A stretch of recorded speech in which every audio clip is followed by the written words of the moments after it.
Mais peuple de Dieu, vous savez, notre Dieu, c'est un Dieu saint. Il demeure dans la sainteté. Rappelez-vous l'histoire d'Abel et Caïn. N'est-ce pas qu'il est écrit dans la parole de Dieu, quand Caïn a tué son frère, la terre a crié vers le ciel en disant qu'on a vu un sang innocent être répandu. Pourquoi? Parce que Dieu prend beaucoup d'importance dans le sang. Parce que dans le sang, il y a la vie. Et vu que David était un homme de guerre, il a fait répandre beaucoup de sang innocent de ses soldats qui étaient au front. Et vu qu'il a fait verser beaucoup de sang d'innocents, notre Seigneur étant Seigneur, il ne pouvait pas agréer que les mains de David puissent lui bâtir un temple. Que les mains de David, qui était les mains d'un homme de guerre, qui faisait répandre le sang, de construire pour la sainteté de Dieu un bâtiment. Non, peuple de Dieu. Vous savez, notre Dieu, c'est un Dieu saint et saint.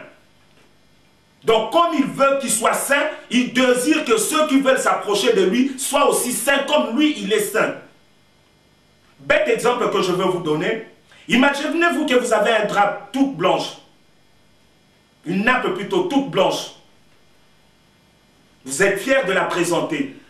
Mais une fois qu'il y a une petite tache de sauce là-dessus, ça ne sera plus la même chose. Cette allure de présentation n'aura plus le même effet. Pourquoi? Parce qu'il y a une petite tache de sauce qui s'est renversée dessus. C'est la même chose. Dieu nous voit blanc, mais dès qu'il y a quelque chose de saleté en nous, on n'est plus agréable à Dieu. C'est la raison pour laquelle Dieu ne l'a pas permis de bâtir ce temple. Mais il lui a promis. Vous savez, Dieu, c'est un Dieu d'alliance. En établissant David comme roi sur Israël, il lui avait promis que dans sa lignée, il y aura des rois qui vont naître et qui vont demeurer sur le trône d'Israël. Et il a promis aussi, il a fait l'alliance avec Abraham aussi. Donc il s'est souvenu de ses alliances. Il a dit à David, ça sera ton fils qui bâtira un temple pour moi. Mais néanmoins, je te donne les instructions, les mesures, les plans, tout ce qui doit être fait, je te le donne. Et David amassa tout ce qui était comme matériaux, tout ce qui était comme mesure, tout ce qui était comme plan, archives. Et jusqu'à ce que, quand le roi Salomon fut apte à succéder au trône, il reçut tout cela de la part de son papa. Et c'est là que nous voyons ce que disent les Écritures ici. Je répète, je reprends. Lorsque Salomon eut achevé la maison de l'Éternel et la maison du roi, et qu'il eut réussi dans tout ce qu'il s'était proposé de faire dans la maison de l'Éternel et dans la maison du roi, l'Éternel apparut à Salomon pendant la nuit et lui dit. Donc, Salomon, c'est lui qui a eu cette responsabilité. Il a commencé à poser la première pierre. Il a commencé à poser la première pierre en 966. Avant Jésus-Christ. Il s'est passé 7 ans pour construire le temple. Il a achevé le temple en 959 avant Jésus-Christ. Donc, pendant les 7 ans, c'était le temps de construction. Et quand il a fini, il s'est passé plus ou moins une année qu'on devait voir si le bâtiment était vraiment bien fait, s'il n'y avait pas des vis cachées, s'il n'y avait pas d'autres petits problèmes. Et ce n'est qu'après une année que le roi Salomon a adressé la prière de dédicace pour dédier ce temple à l'honneur de notre Seigneur. En disant, Éternel, selon les instructions que tu as données à mon père et qui me l'a remise à mon tour, voici, je viens de terminer le temple qui sera un lieu de culte où on viendra t'adorer. Et il a fait tout ce qu'il devait faire selon les rites. Mais l'Éternel ne s'est pas manifesté. L'Éternel ne l'a pas répondu. Et Salomon, il a continué.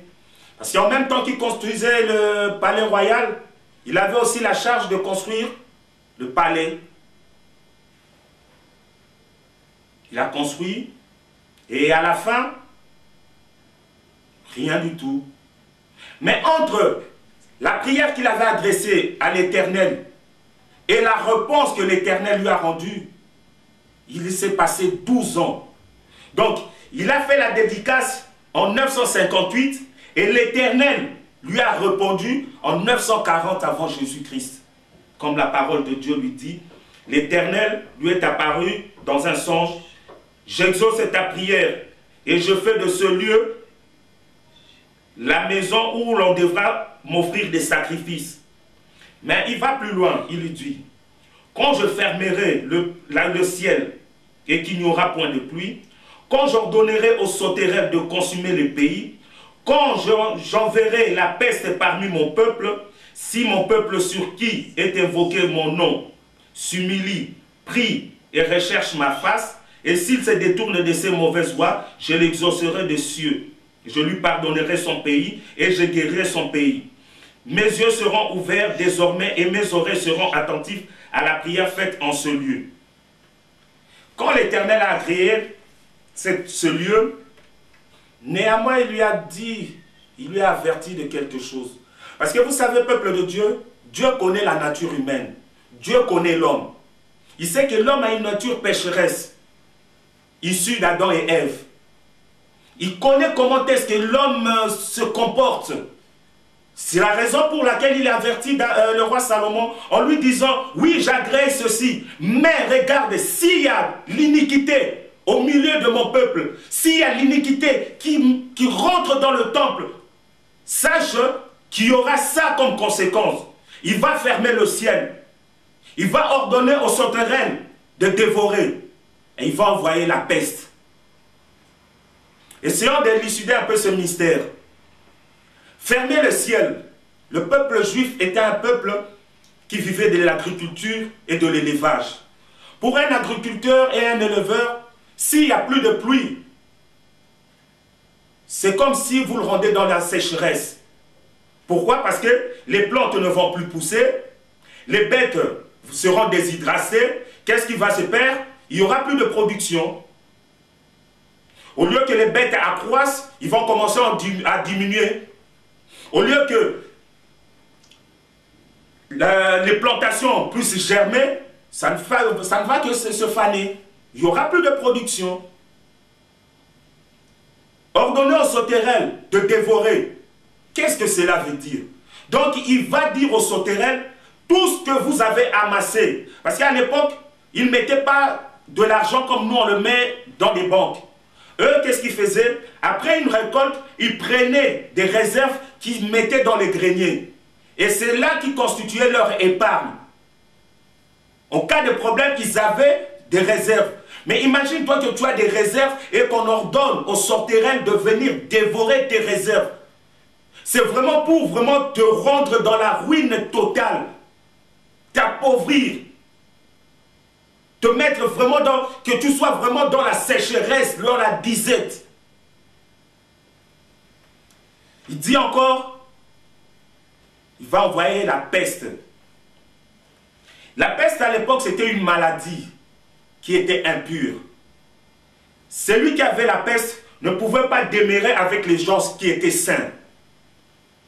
C'était la même chose que la lèpre. Les lépreux et les gens qui avaient la peste étaient mis hors du village. Pourquoi? Parce que les gens qui étaient en bonne santé ne pouvaient pas encore être en contact avec ceux qui étaient contaminés. Et c'est la raison pour laquelle le Seigneur dit, il va envoyer la peste, donc tu ne seras plus accessible devant lui. Parce que tu es malade, tu as l'iniquité en toi, tu dois être exclu de sa vue. Il ne peut plus te voir en face. Imagine-toi, ce peuple de Dieu, que tu n'es plus devant la face du Seigneur. Tu es où? À la perdition. Donc c'est ça la peste. Tu es à la perdition, à la merci des autres personnalités. Pas du Seigneur, tu es à la merci de l'autre. Donc il va faire de toi ce qu'il veut. Mais il va plus loin. Comme vous le savez, notre Dieu est un Dieu de miséricorde. Il a toujours eu compassion de l'homme parce qu'il a regardé qu'il a fait l'homme à son image. Et la pauvre créature qu'il a fait à son image, le voir dans les péchés, Dieu n'a pas agréé ça. Il leur a donné un moyen. Il dit, mais si mon peuple sur qui est invoqué mon nom s'humilie, prie et cherche ma face, et s'il se détourne de ses mauvaises voies, l'Éternel leur a donné l'issue de secours en disant, c'est vrai qu'il y a eu l'iniquité qui a fait intrusion au milieu de mon peuple. Mais si mon peuple s'examine et qu'il voit qu'ils ont commis du mal devant moi, voici les procédures à faire. Ils doivent s'humilier, ils doivent prier, ils doivent me rechercher et ils doivent se détourner de ces mauvaises voies. À l'époque, quand les gens étaient en humiliation, de nos jours, c'est synonyme d'être en jeûne. Quand ils étaient en humiliation, ils prenaient les cendres qui se revêtaient sur tout le corps. Et ils prenaient des sacs qui se couvraient avec. Donc cela symbolisait leur humiliation devant Dieu. Et tout le monde voyait qu'ils étaient en humiliation. De nos jours, l'humiliation, c'est faire le jeûne. De nos jours, on ne fait plus le jeûne comme c'était avant, que tout le monde devait savoir que tu étais en jeûne. Non, maintenant tu fais ton jeûne, mais tu es devant la face de Dieu. C'est un jeûne entre toi et ton Dieu. Ce n'est pas un jeûne comme les pharisiens que tout le monde devait savoir que tu étais en jeûne. Non, ce n'est pas ça, peuple de Dieu. Et il dit de prier. Pourquoi prier? Parce que la prière, c'est le moyen de communication entre nous et l'être suprême qui est notre Dieu. C'est par la prière que nous sommes en communication avec Dieu. Et c'est par la prière que Dieu va nous donner la force d'être encore plus en humiliation. C'est par la prière que Dieu va nous donner la force de résister pendant le jeûne. Parce que imaginez-vous, peuple de Dieu, que vous faites un jeûne sans prière équivaut à faire les grèves de la faim. Vous faites une grève de la faim. Ça ne sert à rien. Il dit rechercher Dieu. Rechercher Dieu, cela veut dire rentrer en profondeur. Rentrer au plus profond. Ce n'est pas dire, ouais, le matin tu te réveilles, tu as fini, ah, merci Seigneur. Non, c'est vraiment avoir une attitude où que Dieu lui-même, il se dit, oui, il est en train de me rechercher. Il a compris le mal qu'il a fait. Il est venu. C'est ça ce que Dieu disait à David. David, c'est l'homme selon mon cœur. Parce que David savait comment s'humilier. Quand il faisait le mal, il savait comment se répandre de ce mal. Donc c'est là, il recherchait la face de Dieu pour dire à Dieu, oui, je suis tombé dans le péché. Et je sais que ma mère m'a engendré dans l'iniquité. Et mon père m'a conçu dans le péché. Mais aie pitié de moi, Seigneur. Aie pitié de moi. Lave-moi avec l'hysope et je serai pur. Il avait des mots à dire. Il savait comment rechercher la grâce de Dieu. C'est ce que Dieu nous demande. Et il nous dit encore de nous détourner de nos mauvaises voies. Peuple de Dieu, sachez-le que c'est le péché qui nous barre, qui fait obstacle entre nous et Dieu. Je vous le dis. C'est le péché qui fait obstacle entre toi et ton Dieu. Dès qu'il y a une petite graine de saleté en toi, c'est fini, peuple de Dieu.